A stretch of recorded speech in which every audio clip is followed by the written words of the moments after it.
following on with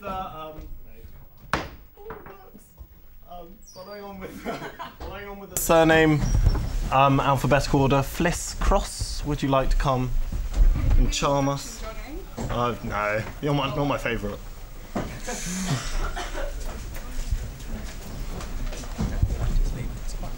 That's fine.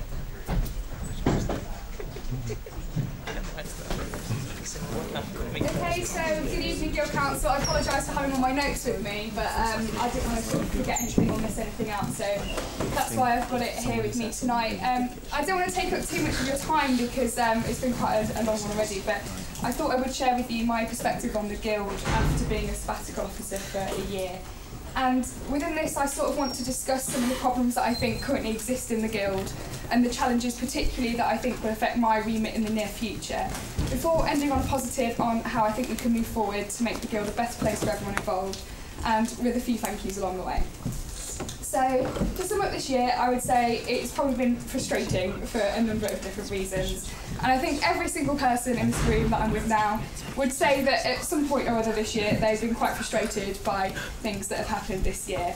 And, you know, I do think a major factor in that has been probably the discontent and the public arguing that has happened, not just amongst students on online forums, but between the sabbatical officers themselves as well. Now, I'm not going to criticise us all too much because these guys over here, a lot of them have been my rock this year, and, you know, and I don't think I would have got through it without them. But one thing that I do think is a shame is the fact that I don't think we've always communicated well enough, and I don't think we've always listened to each other enough behind closed doors to be able to resolve our problems, to then sort of just go forward with that, because I just don't think everyone's listening to everybody's point of view, and it sort of upsets me, it disappoints me in a way that people can't just put their differences to one side and once a decision's been made kind of stick with it.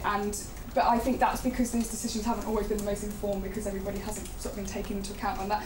And that's not to say, that's not sort of a criticism I'm sort of saying lightly as in, oh, just do that, it's a really easy thing to do. It's not, particularly not in the year that we've had with so many different things happening. And, you know, I think unfortunately with the way that the sector's moving with higher education and the £9 fees and some of the moves that maybe the university's made this year has been quite unprecedented. You know, we've had things with the injunction which has made things difficult, and a lot of decisions which have sort of fallen upon us and taken us away from maybe some of our manifesto pledges and things that we wanted to achieve. That's sort of taken away from that, and it has made it very difficult. And you know, I know there's been a lot of criticism sort of given to all of us this year, but I do sort of just want to highlight that and the fact that it's not easy. And you know, we are students that have been elected into these positions, and we don't just come in knowing all the answers. And you know, I think that frustration is then fed down to students because we haven't ever sort of had this united front, and everyone's like, but you're our leaders, we need you to sort of come forward and have a strong stance on various things. And it's been unfortunate that we haven't been able to do that. And I think, unfortunately, there's been certain instances where people haven't necessarily listened to one another on that. And, you know, I think it's also about the methods that we go about things and the communication.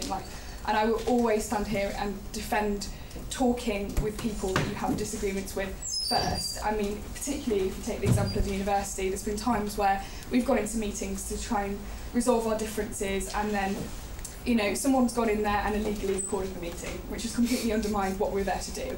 And I'll never condone that sort of action, and I don't think protesting and occupying various buildings is necessarily the first point of action that should be taken out.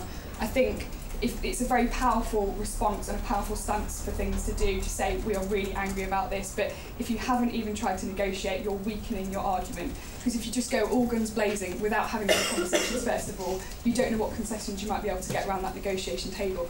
And that's really, really important, because nobody's going to take you seriously if you're constantly shouting and not being prepared to listen to what they've got to say as well. And particularly in the case of the university, I think that's so important. I think you can't just go in there and shout at them without, you know, hearing their side. And that doesn't necessarily mean we have to agree with it, and that doesn't necessarily mean that we shouldn't protest against it in that way once we've had those conversations. But those conversations are important. So I think that's definitely something to bear in mind. And I think another problem that's always going to be there for the Guild, I know I'm not going to use a three-legged dog analogy like what we did last year, but I think one of the things that's really important and we have to remember is that everybody wants the Guild to be something different. So how do you sort of resolve that when you've got so many thousands of students that are involved in this place and everybody sees it having a different function and wanting to do a different thing? You know, I got involved in societies, and that's how I ended up becoming into the role that I do, and obviously therefore my perspective is going to be quite society focused. I mean, it's very different to people that want to prioritise on campaigns or various other things, and in one way that's the sort of the beauty and the failing of the Guild at the same time, is that it's trying to do so many things to encompass as many students as possible, that often that frustrates people because they don't see it as then really doing well the one thing that they wanted to do, if that kind of makes sense. So I think that's something that all students really need to start accepting, is the fact that the Guild, you know, it's going to try and do everything that students want it to do, but therefore, you know, if you're frustrated or unhappy about something, the first thing to do is come and talk to somebody. And if you're not getting a response, if you've emailed and you've not heard anything, just come and, you know, knock on any officer's door, or talk to a member of staff that you trust and you know and you have dealings with, because that's really important to get across your point of view. And everybody that I know in the Guild wants to help. And I think that's sometimes forgotten because everyone gets wrapped up in their frustrations, particularly when they've got so many friends in the Guild. I mean, a lot of you here tonight will, you know, I've seen you guys all talking around downstairs in the membership area or various places, and everybody does get frustrated, but it's when you end up in that cycle of frustration and everybody just sort of starts moaning and it's never channeled anywhere. And then people get even more frustrated and they're like, why is no one listening to me? And it's because the people listening to you, the people around you that share that frustration. And it's about channeling that upwards. And sometimes I think it doesn't always happen in the best way. I mean, often if it comes in the forms of motions in this chamber, you only have 2 minutes to debate it either side. And that's, you know, it doesn't really allow you enough time to really listen. That's what I was saying about listening to other people and listening to their point of view. And it's only through, you know, proper meetings in small groups that you can start to get to the bottom of some of these issues. So I don't know, maybe I do think it's a good thing we've got more Guild Councils next year. It's maybe some sort of opportunity to get people in a room where they can discuss motions sort of before a Guild Council. You know, if you're running in at the start of a meeting, shoving amendments in people's faces, it's, you know, it's quite a daunting thing actually. It'd be nice to have somewhere where you could go and speak to them beforehand. If, you know, I don't know how that would work, but it's just something that I was thinking about in terms of trying to sort of get communication working better in the Guild, really. And ironically, I suppose, me talking about it as well, I mean, I've got my own view of what I think the Guild, where the Guild should be going and what it should be doing, but I'm just one person, and obviously I'm going to share some thoughts on some of the stuff I've been doing this year, and more importantly looking forward to next year, which I think is important. But it's just one thing that's, I think, is definitely necessary, is people need to get their point of view across, but in a constructive way and in a positive way. And it's something that I don't think will really necessarily happen this year in the best way possible. So sort of moving on from that, I would say one of the things I want to speak about is the importance of student groups within the Guild, and I do think that sometimes I feel that they're underrepresented, not just necessarily in the Guild but also at the university as well. I think this is something one of my predecessors, Emma Packham, spoke about in her leaving speech a couple of years ago. I had a read over this morning, and she said she thought it was a shame that we didn't have more university staff sort of coming over regularly just to see what our groups are doing and sort of going to any performances and things like that. And I think that's a real shame, and hopefully something that can improve in the future, because I think if the university understood all the positive things that happen in this building, then maybe they wouldn't be so eager to sort of mistrust students or you know, sort of act in a way that doesn't open good dialogue with our union, and I think that's really, really important. So that's one thing that I would say. Another thing in terms of the problems with not just Guild Council but the way that the Guild sort of operates, I just think sometimes it gets quite cliquey, and I'm not saying that's the fault of anything, you just sort of get sucked into it, and I know because I was there as a Guild Councillor. But one thing that's been really hard has been a lot of the sort of, you hear all about this Guild gossip and a lot of rumours that fly around. I've heard things being said about the Guild which are completely untrue, and people sort of spread rumours without sort of checking how true they are first, and I think that's something that really needs to be looked at, because it can make things really difficult, particularly if it's, you know, relating to officers and things that we're doing, and if people are talking about things that are untrue. It's, you know, we are real people as well at the end of the day, and sometimes that gets difficult. So if you do hear things in, you know, that are ridiculous in the Guild, rather than just shouting about it on an online forum, come and speak to us, because, you know, a lot of things aren't true, and, you know, you don't want to get into an online war about these things, but often, you know, if the door's always open, it definitely should just be something people should come and speak about. In terms of more generally for student groups and some of the challenges I see sort of coming up in the near future, I think student groups and democracy really needs to be looked at in terms of how AGMs work. I mean, I had a great instance this year from the Sport X Society who told me Sport X is not a democracy and the old committee appoints the new one. So there's obviously some issues that need working out here in terms of elections and AGMs for student groups. I think that's something that needs sort of looking at, and how that process works in terms of submitting minutes of the elections and all the rest of it. So that's definitely a challenge. And I also think with the work that we've started to do in terms of synchronising the AGMs of all student groups, it needs to be looked at in terms of the better training we're offering. I know it's something that Ollie and I have been talking about recently. We've done a third round of mini-forums this week actually, which has been going really, really well, because a lot of groups have decided they want to collaborate, they've been discussing their plans for next year, which is really positive, and I think it's going to help make them more sustainable by getting them working together and offering better training from the guild side of things when we sort of synchronise all the AGMs next summer. But the difficulty thing that we have is that we're recognising more and more student groups every year, and the ones that we currently have are getting more and more established. And I wonder whether we're ever going to reach a breaking point in terms of how many societies we can support. And at the same time, you don't want to stop or put a limit on the groups that you recognise, because if you've got a group of people that are really passionate about setting something up, and we've had people propose groups to us that have said, I was thinking about dropping out of uni until I found a few people that were interested in this with me, and we want to set up a society. And societies are great in terms of if you find a common interest and you're not having a great time at university, you can really help pull yourself out of a bad situation. And I think that's just one of the amazing things that they do. So that's something to look at in terms of those sustainability issues, and if we're ever going to reach the limit and how to sort of work that out. I don't know what the answer is, but I think that that's probably a challenge that will come up in the future.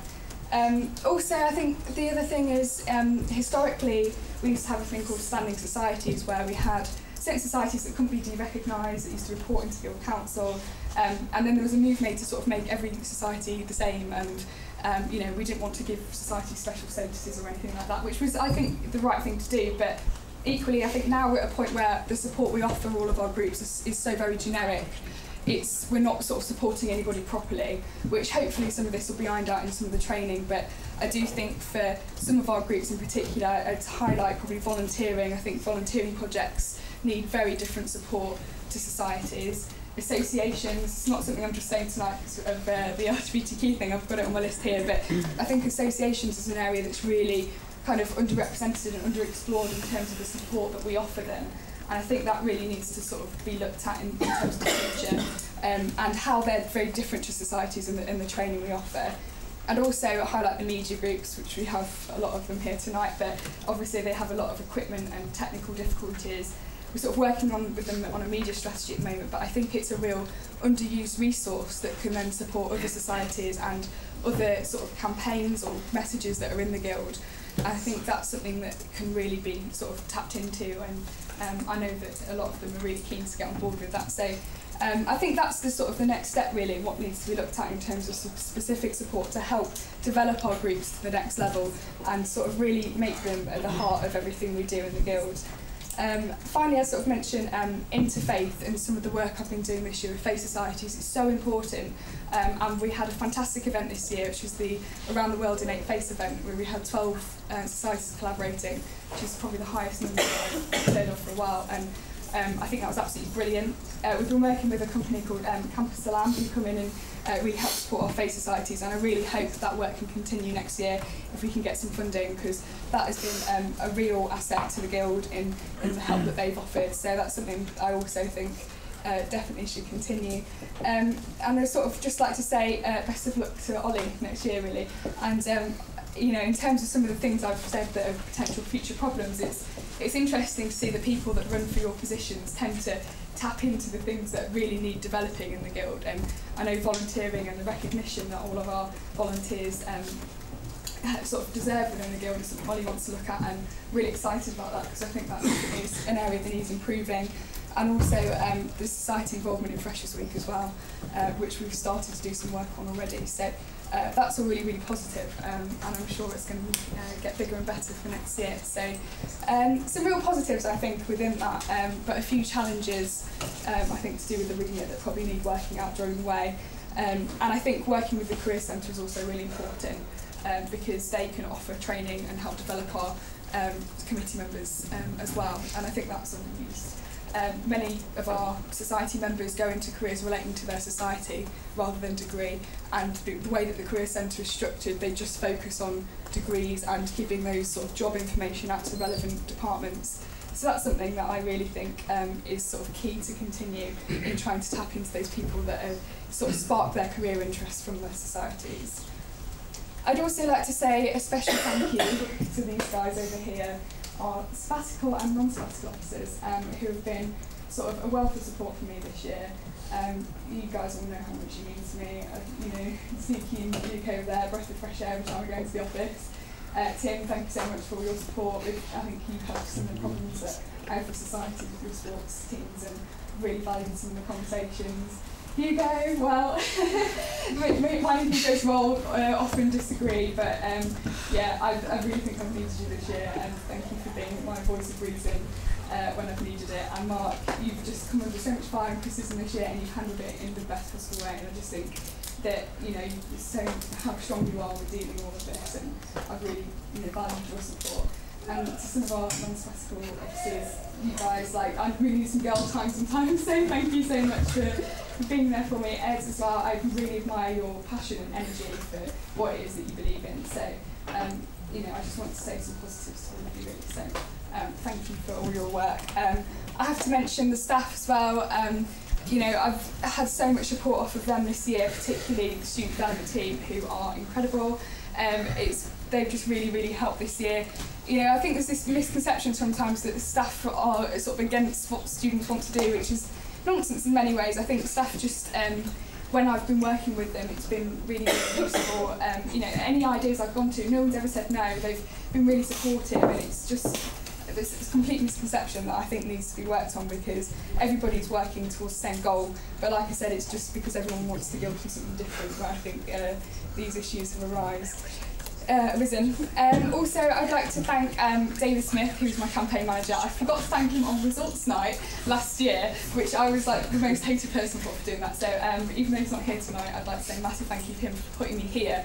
Otherwise, I wouldn't have been here. GTV as well. I have to give you guys a special mention for being the society that I sort of came from, really, and always been a big help and a big support when I've needed you guys. A lot of friends from my old committee have been part of it this year, so that's been really, really useful.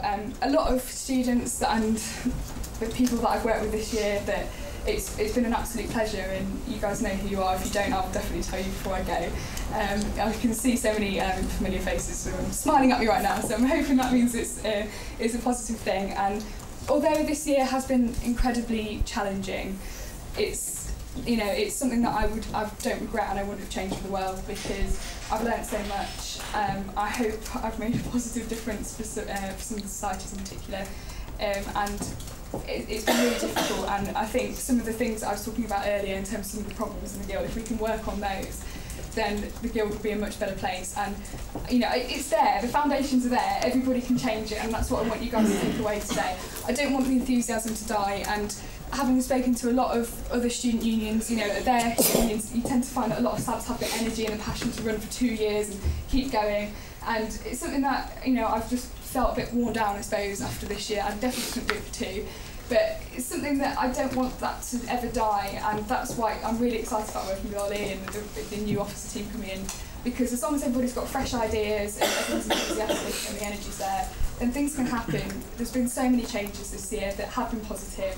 I just don't think they've been covered as much as some of the negatives, but it is there, and I want everyone to take away the positives, really. And I just want to thank you guys as guild councillors, and for people caring so much. You have to care a lot about this place to get involved at a guild council level, and to come along and stay in the guild till ridiculous o'clock at night and put up with us lot rambling on. So I'd like to thank you guys for that, really. And yeah, thank you very much. That's it from me.